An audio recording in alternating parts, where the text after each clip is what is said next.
this is my very first quarantine movie review. So today I will be reviewing the Universal Studios release, The Hunt. We're going through a pandemic right now, so I don't really have to explain what's going on as it is affecting the entire world. Hope everyone is being safe and just taking all the proper precautions. And hopefully we'll get through this very quickly. As far as the film industry goes, we are seeing some things happen that have never happened in history.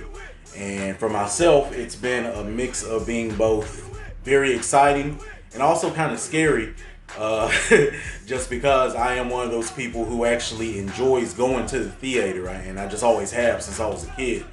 I've always enjoyed the experience. And of course, now we have a lot of theaters that are closing indefinitely as people cannot gather like that. And it's forced studios' hands. So Universal was the first to actually make the decision that the films that they have in theaters now would be available to rent at home for $19.99. The price, of course, is something that's being argued as well. My initial reaction to it wasn't positive, but as I thought about it, it is, if you take the average cost of tickets in the theaters now in this country, it's about the cost of 2 tickets for adults. And in most households, you're usually going to have at least 2 people viewing the movie when you rent it. So it makes sense, once I thought about it that way, it's actually pretty fair. Not to mention you're not spending gas money, you're not actually having to leave your home, so it's convenient. And as I'm getting older, I don't like being around people at all. So you don't have to deal with humans and their nature. You can just watch in the comfort of your home, so it's actually pretty cool. So let's get right to the review. As I said, I'm reviewing The Hunt. I believe it actually was released in theaters maybe a week ago. I could be wrong, but I believe it was about a week ago. It is now available to rent. I did rent it last night and watched it. It's one of those films that has been advertised as being, controversial, kind of shaking things up. And usually when films get those kind of advertisements and that type of praise, I go in with very low expectations because I just feel like it's the studio or some particular major interest group that's wanting it to be pushed that way, just to get you to watch it. And that may have been the case here, but I may not have a problem. Let's start off with the acting. It is directed by Critic Ced. So if you're wondering what type of film it is, he has done work on both popular series, The Leftovers, as well as Westworld. If you've seen those series, even just a few episodes, you know what type of work he does then. That's kind of brought. The lead protagonist in this film is played by an actress named Betty Gilpin. I think I've seen her in some B movies. I don't think I've ever seen her in anything this major. She is the main protagonist. I can't say a lot about her without giving the film away, but I will say that she plays a very, very tough character, a very smart character. And she's in a situation where she is being hunted along with several other people. They don't really know why, and as the film progresses, they find out, and then at the end of the film, you get all of your answers.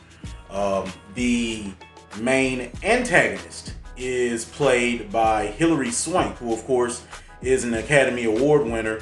She's an A-list actress, and I think she's probably the only actress or actor in this film that could be considered A-list.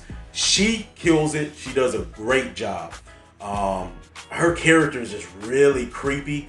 And I think the biggest reason the character works so well and is so effective is I think we've all seen it in the media. We may know this character too in real life, so when you watch the film, you'll see what I'm talking about. But she does a great job as well. Like I said, everybody else in the film, they do a great job. I don't even know their names. And if I told you their names, you wouldn't know. You'll recognize a lot of faces, though, from some lesser projects that they've done.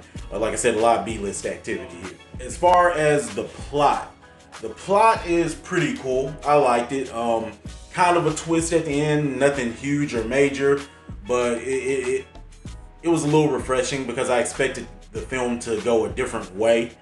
So that's all I'll say about that. What I'll say as far as what I enjoyed most about the film and really kind of kept me glued to the screen And this isn't really giving anything away. I think it's talked about in previews and in some of the other reviews. Hollywood, of course, is mostly, if we look into politics, Hollywood is mostly a liberal, landscape. Major liberal, deep liberal, far left. So, you may fall in a category or not, but this film takes what you normally see out of Hollywood, which is liberal propaganda, liberal, causes, and it flips it. It flips it. It actually makes the conservative, the far right, the victim. And you may not be a fan of that, but even if you're not a fan of it, man, it's very cool to watch because we haven't seen anything like it. And I couldn't help thinking the entire film that it was very brave. They had to have a lot of courage to do this. And I'm surprised it was even able to be made and released out of Hollywood. But this film kind of takes the entire liberal agenda and attacks it in a way that I've never seen done on screen in any form of media. I really enjoyed it, and like I said, I'm independent, neither left or right, but this was very refreshing to watch because it gives a different perspective, and a lot of the points made in the film are hard to argue with if you are a liberal. So yeah, this film is a satire, and it's made to really, really dive deep into that discussion of which side is right, in the big picture.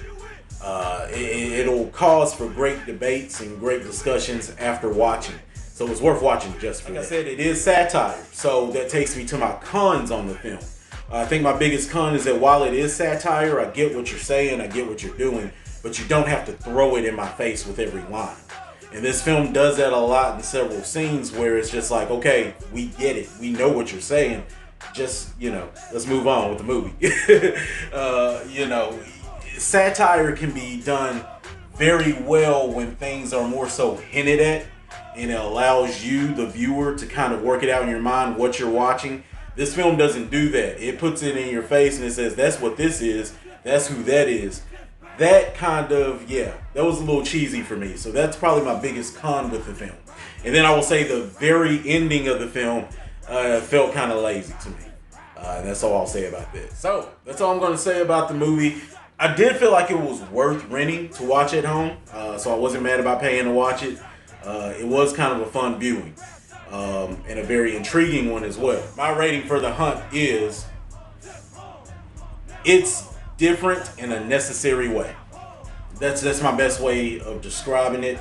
It's not like anything else you'll see. Like I said, regardless of what side you fall on in the political landscape, I think you have to enjoy the way that things are flipped.